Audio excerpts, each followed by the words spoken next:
Section 2. You will hear a woman talking to a group of college students about volunteering to help other people. First, you have some time to look at questions 11 to 14.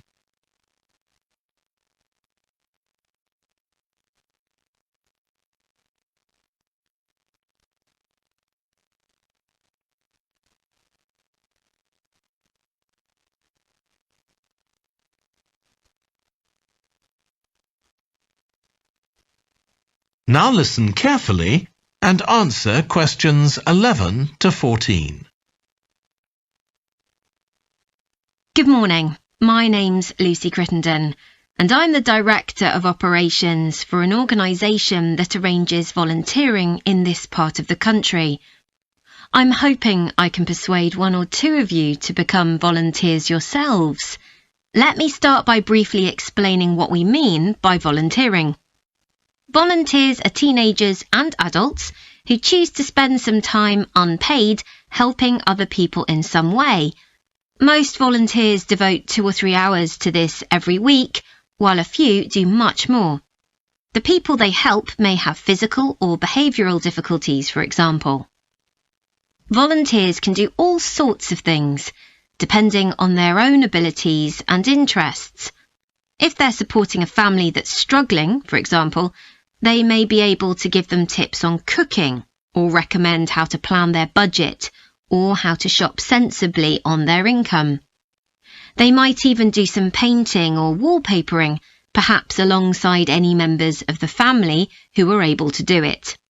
Or even do some babysitting, so that parents can go out for a while. The benefit from volunteering isn't only for the people being helped. Volunteers also gain from it. They're using their skills to cope with somebody's mental or physical ill health, and volunteering may be a valuable element of their CV when they're applying for jobs.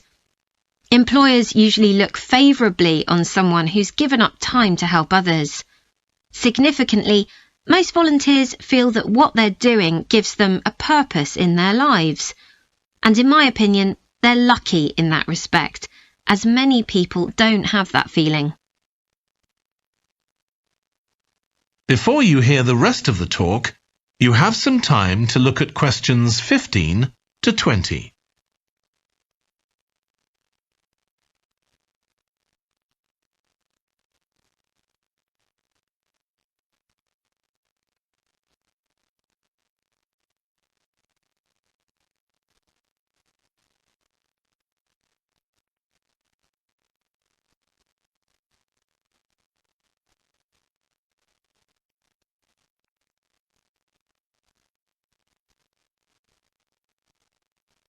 Now listen and answer questions 15 to 20.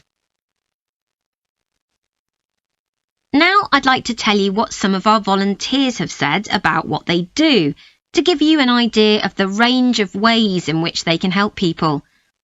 Habib supports an elderly lady who's beginning to show signs of dementia. Once a week they, along with other elderly people, go to the local community centre where a group of people come in and sing.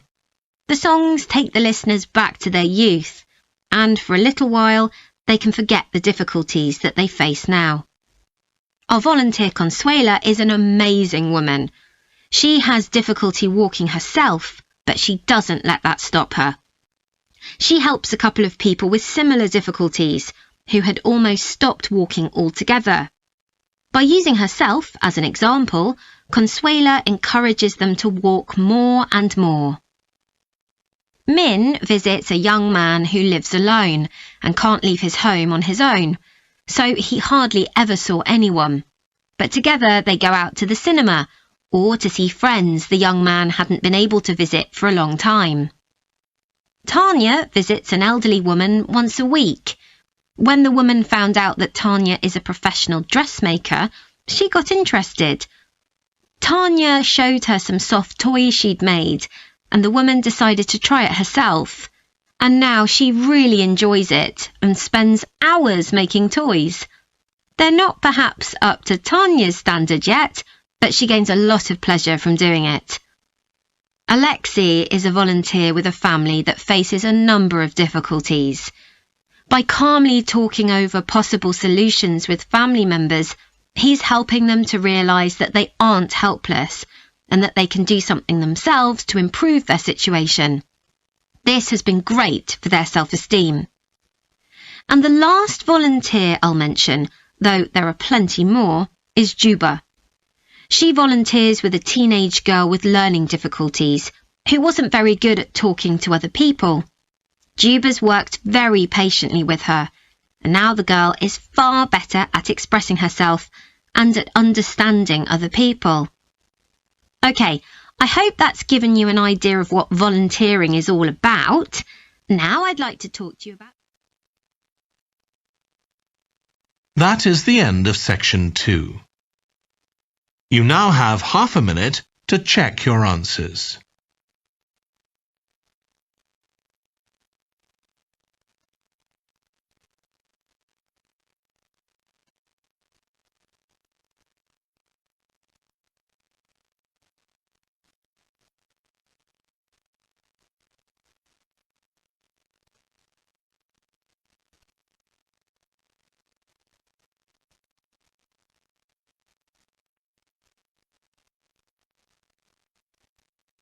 Now turn to section 3.